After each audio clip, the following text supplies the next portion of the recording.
আসসালামু আলাইকুম প্রিয় সহপাঠীরা, আজকে আমি কাজলা দিদি কবিতা দিয়ে আবৃত্তি করব। কাজলা দিদি। যতীন্দ্রমোহন বাগচি। বাঁশবাগানের মাথার ওপর চাঁদ উঠেছে ওই, মাগো আমার শোলক বলা কাজলা দিদি কই। পুকুর ধারে নেবুর তলে থোকায় থোকায় জোনাই জলে, ফুলের গন্ধে ঘুম আসে না একলা জেগে রই, মাগো আমার কোলের গাছে কাজলা দিদি কই।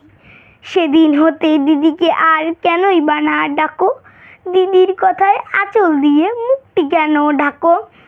খাবার খেতে আসি যখন দিদি বলে ডাকি তখন, ও ঘর থেকে কেন মা আর দিদি আসে নাকো। আমি ডাকি তুমি কেন চুপটি করে থাকো। বলো মা দিদি কোথায় গেছে, আসবে আবার কবে। কাল যে আমার নতুন ঘরে পুতুল বিয়ে হবে। দিদির মতো ফাঁকি দিয়ে আমিও যদি লুকোই গিয়ে, তুমি তখন একলা ঘরে কেমন করে রবে।